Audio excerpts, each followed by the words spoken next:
పాఠశాలల్లో no detention విధానంపై కేంద్ర ప్రభుత్వం కీలక నిర్ణయం తీసుకుంది. కేంద్రీయ విద్యాలయాలు, నవోదయ, సైనిక పాఠశాలల్లో నో డిటెన్షన్ విధానాన్ని రద్దు చేసింది. ఇక నుంచి విద్యార్థులు 5, 8వ తరగతుల వార్షిక పరీక్షల్లో పాస్ అయితేనే పై తరగతులకు వెళ్లే వీలుంటుంది. ఫెయిల్ అయితే 2 నెలల్లోగా మళ్లీ పరీక్ష రాసి ఉత్తీర్ణత సాధించాలి. అప్పుడు ఫెయిల్ అయితే చదివిన తరగతే మరోసారి చదవాల్సి ఉంటుందని గెజెట్ విడుదల చేసింది.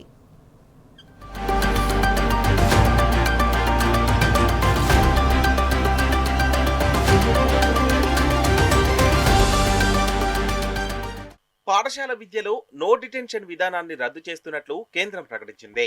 దీంతో 5, 8 తరగతుల వార్షిక పరీక్షల్లో ఉత్తీర్ణత సాధించిన విద్యార్థులు పై తరగతులకు ప్రమోట్ కారని ఫెయిల్ అయినట్లేనని వెల్లడించింది. ఈ మేరకు గెజిట్ నోటిఫికేషన్ విడుదల చేసింది. 5, 8 తరగతులు చదివే విద్యార్థులపై తరగతులకు వెళ్లాలంటే వార్షిక పరీక్షల్లో ఇకపై తప్పనిసరిగా ఉత్తీర్ణత సాధించాల్సిందేనని పేర్కొంది. ఒకవేళ విద్యార్థులు వార్షిక పరీక్షల్లో ఉత్తీర్ణత సాధించకపోతే ఫలితాలు ప్రకటించిన తేదీ నుంచి 2 నెలల్లోపు ఫెయిల్ అయిన ఆయా విద్యార్థులకు తిరిగి పరీక్షలు నిర్వహిస్తారు. రీ ఎగ్జామ్ లో కూడా విద్యార్థి ఉత్తీర్ణత సాధించకపోతే తిరిగి అదే తరగతిలో కొనసాగాల్సి ఉంటుంది. అదే తరగతిని మళ్లీ చదువుతున్న విద్యార్థి పట్ల క్లాస్ టీచర్ ప్రత్యేక శ్రద్ధ కనబరచాలి. ఏ పాఠ్యాంశాల్లో వెనకబడి ఉన్నాడో గుర్తించి తగిన సాయం అందించాలని గెజిట్ లో పేర్కొంది.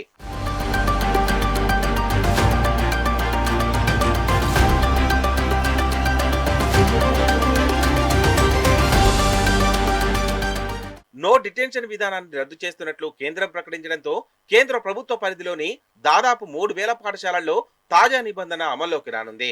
నో డిటెన్షన్ విధానం రద్దు విషయంలో ఆయా రాష్ట్ర ప్రభుత్వాలే నిర్ణయం తీసుకోవాల్సి ఉంటుందని అధికారులు పేర్కొన్నారు.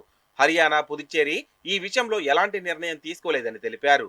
మిగతా రాష్ట్రాలు మాత్రం నో డిటెన్షన్ విధానానికి మొగ్గు చూపుతున్నట్లు వెల్లడించారు. తెలుగు రాష్ట్రాల్లో నో డిటెన్షన్ విధానం కొనసాగుతున్నట్లు విద్యా నిపుణులు చెబుతున్నారు.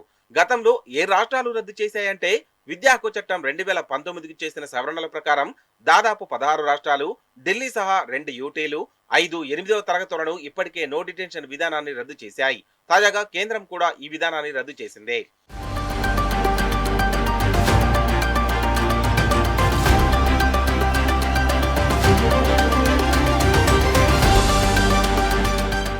విద్యా హక్కు చట్టం 2009 ప్రకారం 1 నుంచి 8వ తరగతి వరకు ఏ విద్యార్థిని ఫెయిల్ చేయకూడదు.